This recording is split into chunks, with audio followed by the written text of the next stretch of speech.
నమస్తే శ్రీమాత్రే నమః శ్రీ గురుభ్యో నమః మెగా9 టీవీ ప్రేక్షకులకు స్వాగతం సుస్వాగతం. వార ఫలితాలలో భాగంగా ఏప్రిల్ 14 నుంచి ఏప్రిల్ 21 వరకు మేషాది ద్వాదశ రాశుల వారికి ఎలా ఉండబోతోంది, పూజించాల్సిన గ్రహము ఏమిటి, పూజించాల్సిన మంత్రం ఏమిటి, పరిహారాలు సూచనలు ఒక్కొక్క రంగంలో ఉన్న వారికి, విద్యార్థులకు, వ్యవసాయదారులకు, ఉద్యోగస్తులకు, ఇలా ప్రతి రంగంలో ఉన్న వాళ్ళకి ఈ వారమంతా ఎలాంటి ఫలితాలు ఉండబోతున్నాయి, గ్రహస్థితులు కూడా ఎలా ఉండబోతున్నాయి అనే అంశాన్ని ఈరోజు తెలుసుకుందాం. కుంభరాశి. ఈ రాశి వారికి రాహువు మీ యొక్క జాతకంలో అంటే మీ యొక్క రాశిలో 2వ స్థానంలోనూ శని గ్రహము 12వ స్థానంలోనూ సంచారం చేస్తున్నారు. అయితే ఈ సంచారం వల్ల వ్యయభారం ఎక్కువగా ఉంటుంది. అంటే ఖర్చులు ఎక్కువ రావడము, ఒత్తిడి ఎక్కువ పెరగడము, ప్రతిదీ నష్టపోతూ ఉండడము, ఇలాంటివి జరిగే అవకాశం ఉంది.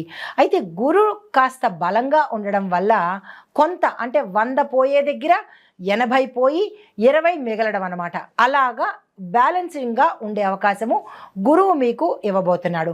అయితే విద్యార్థులకు చూసినట్టయితే కనుక మీరు కష్టపడి చదివితేనే ఆ గురుబలాన్ని పొందే అవకాశము.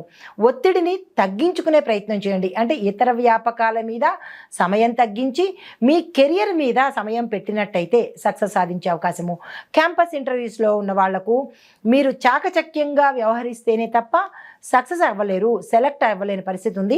ఎవరైతే క్యాంపస్ ఇంటర్వ్యూస్కి వెళ్తున్నారో వాళ్ళు చాలా జాగ్రత్తగా వెల్ ప్రిపేర్డ్, ముందుగానే ప్రిపేర్ అయ్యి వెళితే కనుక సక్సెస్ అయ్యే అవకాశం ఉంది. విదేశాలు వెళ్ళాలి అని అనుకున్న వాళ్లకు ప్లాన్స్ ముందు రోజే వేసుకోండి. దానికి తగిన ప్రణాళికలు కూడా జాగ్రత్తగా వేసుకుని ఎక్కడికి వెళ్ళి చదవాలి, ఏ కాలేజీ సెలెక్ట్ చేసుకోవాలి, ఏ కంట్రీ సెలెక్ట్ చేసుకోవాలి అనే దాని మీద చాలా వివరణ తీసుకున్నట్టయితేనే మీరు ప్రయత్నం చేయండి, లేదా ఊరుకుంటాం. తర్వాత ఏదైనా అంటే లా, మెడిసిన్, ఇంజనీరింగు, ఆర్ట్, సైన్స్ ఈ విభాగాల్లో చదువుకునే వాళ్ళు, దానిలో కెరియర్లోకి నిలదొక్కుకోవాలి అని అనుకున్న వాళ్ళు, అంటే చదువు అయిపోయిన వాళ్ళు, చదువుతున్న వాళ్ళు కూడా మీరు చేయవలసిన పని ఏంటంటే మీరు ఏదైతే అనుకుంటున్నారో దాన్ని ప్రణాళికగా వేసుకొని పలానా కాలేజీ అని సెలెక్ట్ చేసుకొని రాంగ్ స్టెప్ పడకుండా జాగ్రత్తగా చూసినట్టయితే కనుక సక్సెస్ సాధించే అవకాశము. లేదు అంటే కనుక ఒకంత వెనకపడ్డమో లేదా అంటే ఫెయిల్ అవ్వడమో జరిగే అవకాశము ఉంది. జాగ్రత్తగా విద్యార్థులు ఆచితూచి అడుగు వేయండి. తర్వాత ఉద్యోగస్తులు చూసినట్టయితే బదిలీలు, ప్రమోషన్స్. బదిలీలు అంటే ట్రాన్స్ఫర్సు, ప్రమోషన్స్ రావడము, విదేశాలు వెళ్లేందుకు కూడా అవకాశాలు. అంటే మీ సంస్థలే పంపించవచ్చు లేదా మీరే అక్కడికి వెళ్ళి స్థిరపడే అవకాశం కూడా కొంతమంది ఉద్యోగస్తులకు గోచరిస్తోంది. దానికి సంబంధించినటువంటి ప్రణాళికలు కూడా మీరు వేసుకోండి. అయితే వ్యాపారస్తులకు చూసినట్టయితే ఖర్చులు చాలా ఎక్కువగా ఉంటాయి. లాభాలకు ఇప్పుడిప్పుడే మీరు పునాదులు వేసుకోండి. దానికి సంబంధించినటువంటి ఖర్చులు కూడా ఉంటాయి. ఎక్కడ పెట్టుకోవాలి, ఎక్కడ వద్దు అనేది కొంచెం విచక్షణ చూసుకొని పెట్టే ప్రయత్నం చేసుకోండి. పెట్టుబడుల దగ్గరికి వచ్చేటప్పటికీ ఈ సమయము పెట్టుబడులకు అనుకూలంగా లేదు కాబట్టి పెట్టుబడులు పెట్టకండి, ఇన్వెస్ట్మెంట్స్ చేయకండి, అగ్రిమెంట్ల మీద సంతకాలు చేయకండి. తరువాత ఒప్పందాలు, భాగస్వామ్య ఒప్పందాలు కానీ విదేశాల ఒప్పందాలు కానీ ఈ సమయంలో అస్సలు చేయకండి. కలిసి వచ్చే దిశ కనపట్టలేదు, ఎక్కువగా నష్టపోయే అవకాశం ఉంది. సామాన్యంగా నడిపించే ప్రయత్నం ఈ వారం చేసుకోండి, కానీ కొత్తగా ఏది తీసుకోవద్దు అని చెప్పదగిన సూచన.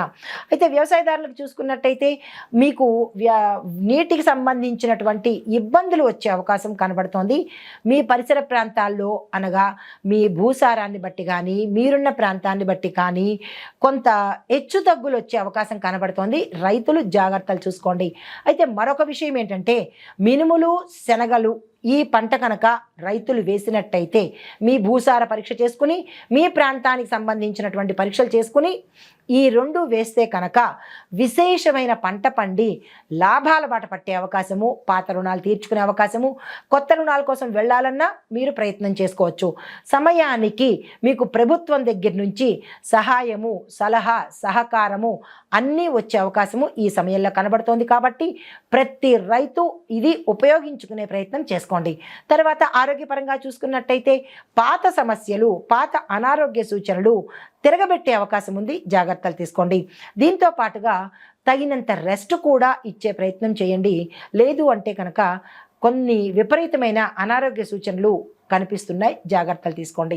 అయితే కుటుంబపరంగా చూసినట్టయితే వివాదాలు తల ఎత్తడము, భార్యాభర్తలు విడిపోవడము, బంధుమిత్రులు విడిపోవడము, మీ మాట చెల్లని పరిస్థితి, మీరంటే ఏహ్యభావము అంటే అసహ్యభావము, మిమ్మల్ని నెగ్లెక్ట్ చేయడము, ఇలాంటివన్నీ విభేదాలు రావడము, పిల్లలు మిమ్మల్ని నెగ్లెక్ట్ చేయడము, మీ భార్య కానీ భర్త కానీ మిమ్మల్ని దూరం పెట్టడము, ఇలాంటి డిస్టర్బెన్సెస్ అన్నీ ఈ రాశిలో ఉండే కుటుంబంలో కనబడుతున్నాయి కాబట్టి జాగ్రత్తలు తీసుకోండి. తర్వాత ఏదైనా శుభకార్యాల కోసం ప్లాన్ చేసి ఉంటే అవి వెనక్కి వెళ్ళడమో లేదా ఫెయిల్ అవ్వడమో జరిగే అవకాశం ఉంది. వివాహం కోసం ప్రయత్నం చేసే వాళ్ళు ఆ ప్రయత్నం మొదలు పెట్టేసినట్టయితే కంటిన్యూ చేసుకోండి, కానీ కొత్తగా ప్రయత్నం చెయ్యాలి అని అనుకున్న వాళ్ళు ఈ వారం ఆ ప్రయత్నం చేయకండి. కలిసి రాకపోగా మనోవ్యాధి అంటే వాళ్ళు రిజెక్ట్ చేసే అవకాశం కనబడుతోంది. దానివల్ల మీరు మనస్తాపానికి గురయ్యే అవకాశం ఉంది కాబట్టి ఈ ప్రయత్నం చేయకండి. తర్వాత ఐటీ రంగం, హస్తకళలు చూసుకున్నట్టయితే మీ యొక్క ఉత్పత్తుల్లో నాణ్యత పెంచండి.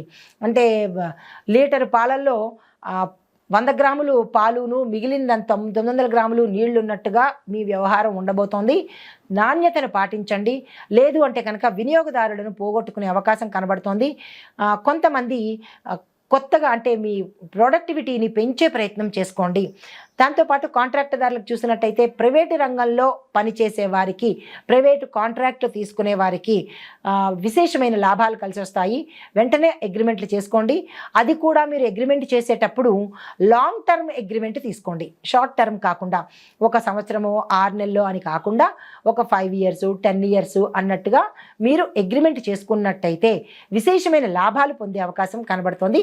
ఈ విషయంలో జాగ్రత్తలు తీసుకోండి. రాజకీయ నాయకులు చూసినట్టయితే ఈ వారం రోజులు మీరు మౌనవ్రతాన్ని పట్టినట్టయితే కనుక మంచిది అని చెప్పడం జరిగింది. ఎందుకు అంటే మీకు అగ్రెసివ్ నేచర్ రావడము, శని ఎక్కువగా ఉన్నాడు కాబట్టి, శని యొక్క అనుకూలతలు మీకు లేవు కాబట్టి మాట తూలి దాన్ని మీరు వ్యతిరేక ఫలితాలు వచ్చే అవకాశం ఉంది. కాబట్టి ఓవరాల్గా రాజకీయ రంగంలో ఉన్నవాళ్ళు ఈ వారం రోజుల పాటు పని గడిపేటట్టుగా, స్తబ్దుగా ఊరుకునేటట్టుగా, ఎలాగో అలాగా గడిపేటట్టుగా చేసినట్టయితేనే మంచిది.